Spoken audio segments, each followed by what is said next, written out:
दोस्तों पीओके के लोगों की ये मांग आप खुद आपके कानों से सुनिए। अभी आपकी किल्लत है और हमें आपकी मदद चाहिए, हमें आपकी मदद चाहिए, हमें सीज़फायर लाइन का खात्मा चाहिए और हमें आपकी हमारी चाहिए।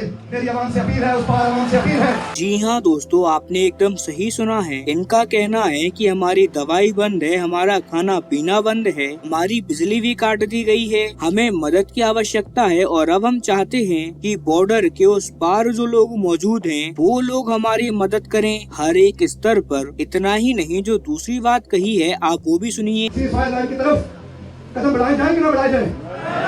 जी हाँ दोस्तों, ये लोग अब सीज फायर लाइन की तरफ बढ़ने की बात कह रहे हैं, यानी कि जो सीज फायर लाइन बनाई गई है जिसे कि हम एलओसी के नाम से जानते हैं, उसे हटा दिया जाए और पीओके का भारत में विलय हो। कश्मीर के अंदर ये एकदम खुली मांग करी गई है प्रदर्शनकारियों की तरफ से। उनका कहना है कि अब हम भारत में विलय चाहते हैं और इतना ही नहीं, इसको लेकर लगातार वीडियो जारी कर रहे हैं। इन प्रदर्शन में भाग ले रहे अलग अलग नेता ये सभी लोग यहाँ पर मांग करना स्टार्ट कर चुके हैं। इनका कहना है कि प्रोटेस्ट को 26 दिन बीत गए हैं और हर दिन के साथ लगातार पाकिस्तानी सेना का दमन हमारे लिए बढ़ता जा रहा है। इसीलिए इस समय हमें भारत की सख्त आवश्यकता है, हमें भारत की मदद चाहिए है और अब हम भारत में विलय होने के लिए रेडी हैं। इतना ही नहीं, ये वीडियो देखिए, आपको इससे समझ आ जाएगा कि पाकिस्तान की फौज इस सब से कितनी घबराई हुई है। इस वीडियो में आप देखिए कि कैसे इस्लामाबाद की तरफ से हैवी डिप्लॉयमेंट भेजी जा रही है। सैकड़ों दर सैकड़ों हथियारबंद सैनिक पुलिसकर्मी भेजे जा रहे हैं इस्लामाबाद से इन प्रदर्शनों का क्रैकडाउन करने के लिए, क्योंकि पाकिस्तान की फोर्स को डर है कि ये लोग अभी तो बस मांग कर रहे हैं, लेकिन आने वाले समय में यही प्रदर्शन जारी रहे अगर, तो इन्हीं मांगों को लेकर ये लोग हथियार उठाना भी स्टार्ट कर देंगे। और इसमें जरा भी शक की बात नहीं है, ये जरूर होगा, क्योंकि आश्चर्य की बात तो ये है कि ये सारी चीजें अभी तक हुई क्यों नहीं है। क्योंकि पीओके के अंदर इस पूरी धरती पर सबसे ज्यादा गन की डेंसिटी है, यानी कि इस पूरी धरती पर गन उपलब्ध होने की बात आ जाती है तो पाकिस्तान के अंदर जो कश्मीर है वो किसी भी रीजन को पीछे छोड़ सकता है। इतनी नॉर्मली यहाँ पर गन उपलब्ध है, ऐसे में कभी भी ये प्रदर्शन वायलेंट हो सकते हैं और यही कारण है कि पाकिस्तान इन प्रदर्शनों को जल्दी से जल्दी दबाना चाहता है। इतना ही नहीं, कई इलाकों में तो दमन की खबर सबूतों के साथ सामने आ रही है। आप स्क्रीन पर देखिए, ये नीलम ब्रिज है जो कि मुजफ्फराबाद के बाद में पड़ता है। यहाँ पर किस तरीके से प्रदर्शनकारियों को प्रोटेस्ट करने से रोका जा रहा है, यहाँ तक कि इन प्रोटेस्ट को रोकने के लिए ओपन फायर तक कर दी गई है। जी हाँ दोस्तों, इसके अलावा कई अन्य इलाकों में तो दर्जनों लोगों के मारे जाने की खबर है। इनके इन्हीं गोलाबारी से अब नो डाउट इन सब चीजों को देखकर आपके मन के अंदर भी एक सवाल आ रहा होगा कि यार अब बहुत हो गया, हमें पीओके के इन लोगों की मदद कर देनी चाहिए। लेकिन आई एम श्योर दोस्तों, इसका जवाब है जरा भी नहीं, क्योंकि जब आपका दुश्मन गलती कर रहा हो तो उसे जरा भी नहीं रोकना चाहिए और ना ही उसे बीच में छेड़ना चाहिए, नहीं तो वो गलतियां करना कम कर देगा। ऐसा मैं क्यों कह रहा हूँ, तो दरअसल पीओके में जो लोगों के खिलाफ हिंसा करी जा रही है और लोगों को दबाने के लिए जो बंदूकों को सहारा लिया जा रहा है,